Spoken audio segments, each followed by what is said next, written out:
Look at that pretty smile. Let me see, you got a pretty smile, actually. You, You do. I do. Mhm. You do. Mhm. When I was younger, Mhm. I did not like my smile because Mhm. see, I kind of have like these buck teeth.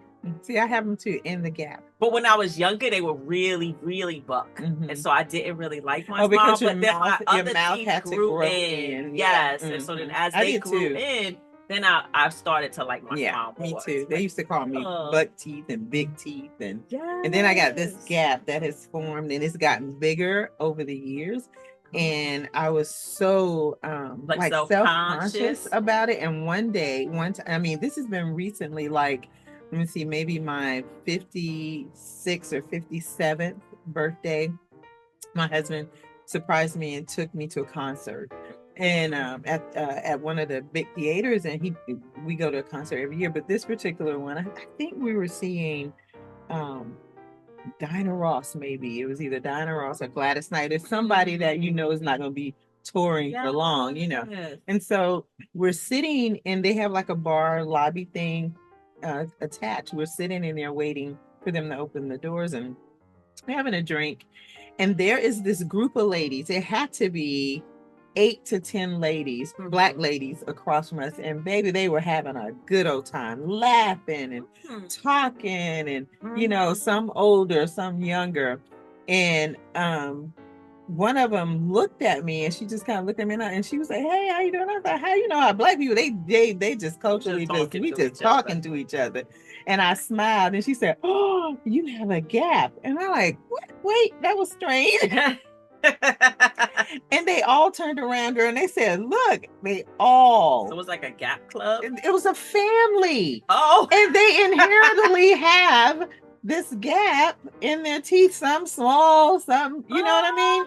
Their mom was there, the grandmother was there, the sisters was there was, the aunts was there, and it was like this, they had did this family thing, going to this concert to celebrate one of them's birthday. right. They all had gaps, and they began to, and I was like, yeah. And the way I say it, like, yeah, I got a gap. Girl, they turned around, showed their gaps, and they started ministering to me about my gap and what it meant in African history. Women with gap were like royalty and lucky, Really? and Oh they my were, yeah, they were like goodness. royalty. They were lucky. They were considered beauty. They Wow. started ministering to me right there in that bar about my gap, Wow. and it And just, ever since ever then, since, they just gave a whole new you're like, meaning. I love my gap. Whole new meaning.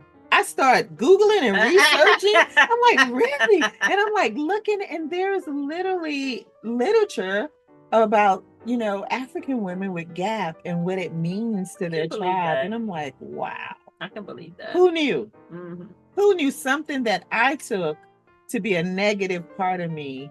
The world in that culture looks at it as the most beautiful part of me. But see, that's because you looked into what your real culture is, right? And looking at this American culture where there's, because I guess it is, when I think about gaps, it's usually black people that actually have gaps, right? It's normally not white people.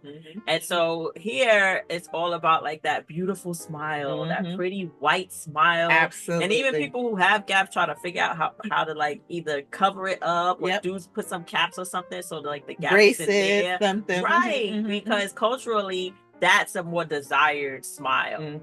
But I like gaps. I think they're pretty. And so because they're so unique. You know what I mean? Amazing. Yes. So now you smile more since you've been talking to those ladies. Smile more. And my husband has always told me, honey, your gap is beautiful. You got beautiful. But you always like, you have to tell me that I'm your wife. And so when these women start, right, like, strangers say something different, start ministering to me, he's looking at me like, how many times have I said this? Yeah. But it was just different too, because it came from black women. And it wasn't just one or two black women, but it was like this harem of black women family. With the mother there, the matriarch, and she's the one, I guess, who started like instilling in them, no, like, be proud of this. Absolutely. Wow. Absolutely. It was really good. Really good. Look at that. What we talking about today? Besides our beautiful smiles. Besides our beautiful.